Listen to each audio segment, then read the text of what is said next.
guys are doing good. Gonna be trying something out that's a little different today. Gonna be kind of talking about how I think about like building wealth, and how I kind of tier my finances. Before I get into it, this is just what I'm doing. I'm not giving financial advice, legal advice, tax advice. This is just for entertainment purposes to show you guys what I'm doing. But you should do your own research and consult a professional to decide what's right for you. I don't know you. I don't know your risk situation, your risk profile, any of that. So take your financial situation into account and speak to a professional. But wealth.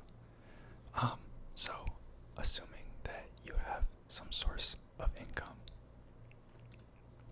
which I guess is kind of the first point. You need some source of income to build wealth.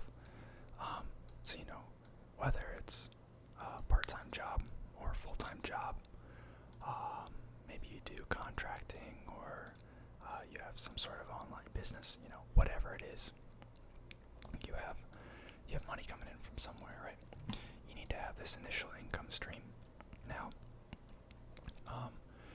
I'm finishing up college, but when I was in high school and even in middle school, I would referee soccer, do other things, and then when I was old enough, I got a job at a restaurant, and I kept refereeing soccer, and I would take that money, and now that I'm older, I have other jobs in engineering while I'm in college.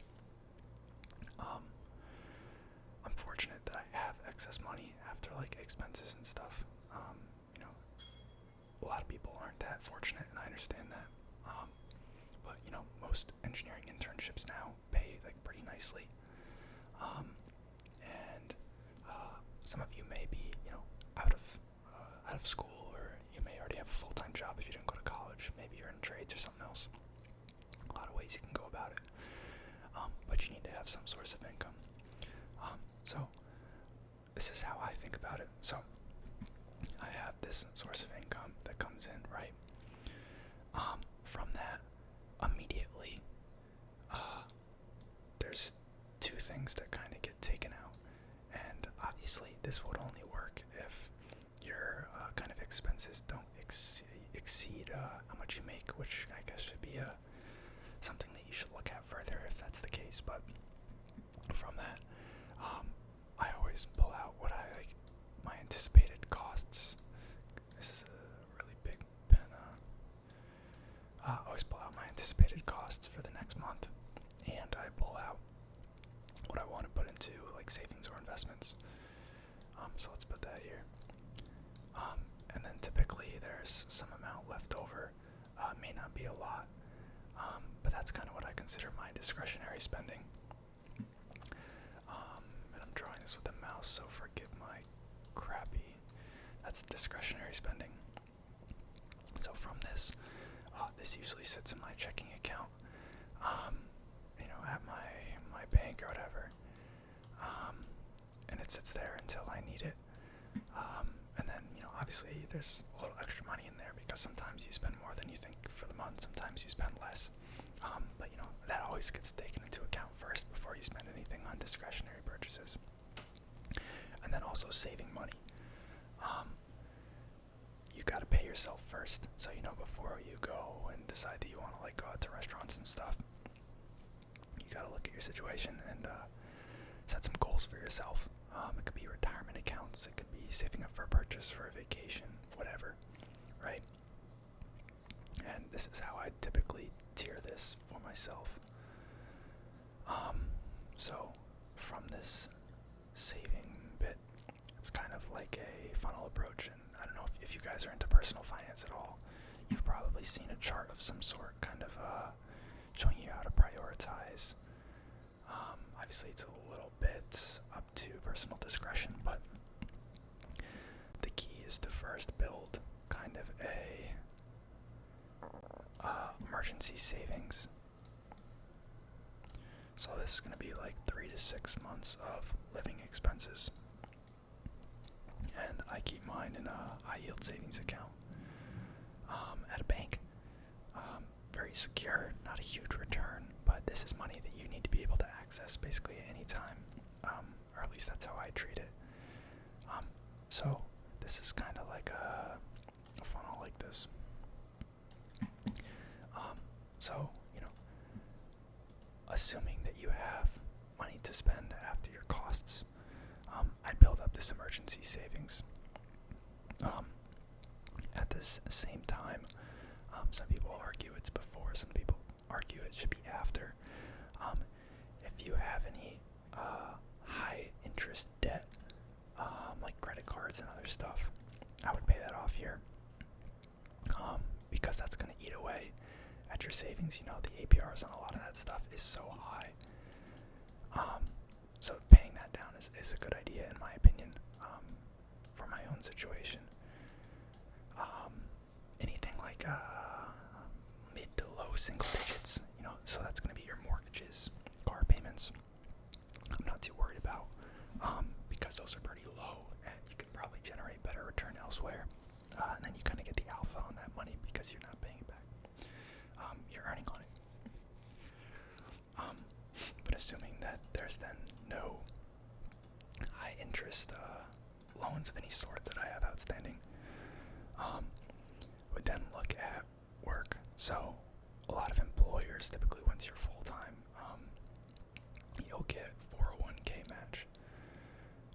So this is basically where the employer is going to contribute some amount to a 401k or Roth 401k plan, and they're going to match whatever you contribute. Now that matching, it may be 50% of what you put in, or maybe dollar for dollar. That's a guaranteed return on your money. If it's dollar for dollar, you're automatically getting a 100% return on your money, right? So I'd always take advantage of that. If it's matching 50% of your contributions, that's still an automatic 50% return on your money. Now, obviously, the trick is you can't touch this money until you retire. But assuming that you have a steady job of some sort, you have your high interest debt paid down, and you have an emergency fund, you shouldn't need to rush to this money at any point. Obviously, if something catastrophic happens in your life, you can pull it out and go from there. But I would at least contribute to my 401k up until the match limit,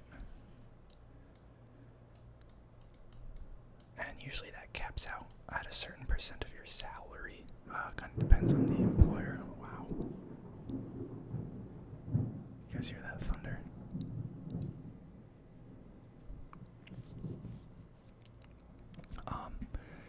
Now from there, it starts to get a little more personal, kind of up to you.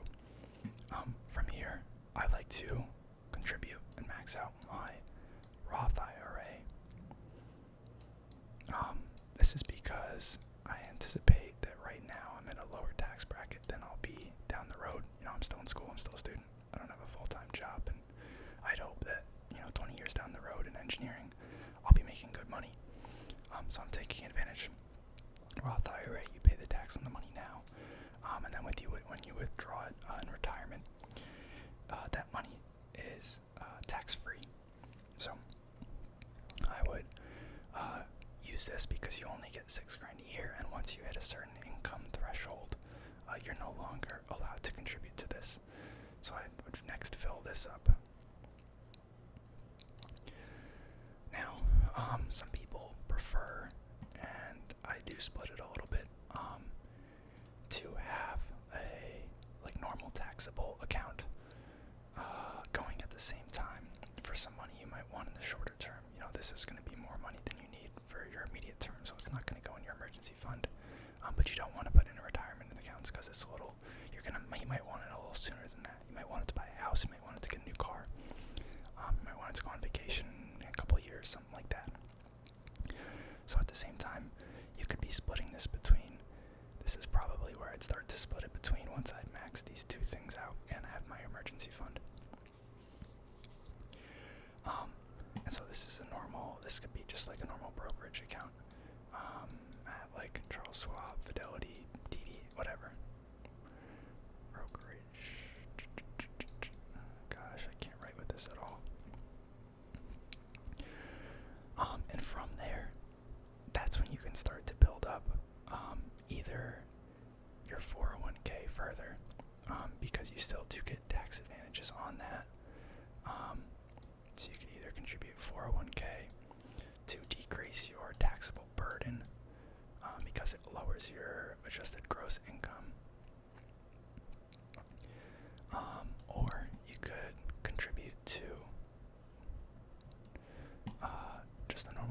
brokerage account. So this could be the brokerage too here. I guess I could have drawn this over here. It's kind of redundant now. And that's kind of the approach I would take for like investments and saving. And kind of the goal is you max this stuff out every year. And the compounding that will happen over 20, 30, 40, 50 years, depending on how long you're working. Like, you'd be amazed. And it's a good split too between taxed and non-taxed. Because in retirement, obviously you're going to retire. You're not going to be working a full-time job anymore, so your income is going to drop substantially. And as a result, your taxes are going to be lower. So you don't want to have everything in something like a Roth IRA, because you don't get taxed on like the first 40 grand of income in like most states. Or at least on the federal level. My memory could be slightly off, but the taxes are so low if you make less than like 40 grand. So how you would optimize it is, when I would go to withdraw, I would take from my 401k, which at the point of retirement could be, however many hundreds of thousands of dollars potentially, if you've contributed a lot over the years, and you'd pull out enough to the point where you start to, make it hit by some decent sized taxes, and then from there, overages if you need more than that. I don't know how much you're planning on living off of in retirement, but I would then start to pull from the Roth IRA. That's not going to be taxed at all, so that won't affect the income taxes that was levied on this. And from there, you could also be potentially receiving like dividends from the taxable accounts, which you could have paying out into your checking accounts or such. If you're younger, there's other things you can contribute to, obviously, like 529 plans if you're going back to school, or you plan to go at school at some point and you haven't gone yet. That's another tax-advantaged account that you can use for education purposes. And typically, once that's outlined, if there's still money left over, this is where it starts to get up to you even more. So, in my situation, usually I split it, so like, part of what's left over, I'll be like, yeah, that's like fun money. You can spend that on whatever. So that could be dinners, that could be a movie, that could be some new clothes, it could be a video game, but I'll typically still divert some of this extra amount into a brokerage account of some sort, just because I want to accelerate the savings. And part of this is just delayed gratification. Obviously, like, if you're not in a situation where you have this much money at your disposal, there's only so much you can do, right? And that's where I think some of the more like traditional financial gurus like Dave Ramsey do a really good job. There's a lot of people that don't make a crazy amount of money. Could be their situation. Maybe they didn't like school. Maybe they couldn't afford school or whatnot. There's still ways to do it. And typically, I think what he advises is keep your costs low, pay down any high interest debt, and save. And what some people don't want to hear is you may have to get an extra job for a while. And that's just the way it is. But yeah, this is typically how I tier kind of my thought process. I imagine it'll change over the years, especially if I have like children at some point or a significant other. There may be other things that come into the equation, maybe an asset like a house or something, if at some point I feel I can afford that. But this is the traditional flow, and hopefully you guys find this interesting. Personal finance is pretty interesting to me. I think once you've kind of done your research and decided on kind of your methodology, there's not really too much more to say. It's somewhat basic in nature. It's all the little micro decisions throughout your like daily tasks that kind of culminate into this though. So if you're not consistent or you don't hold yourself accountable, It's simple. But yeah, hope you guys enjoyed the video. I'll see y'all next time.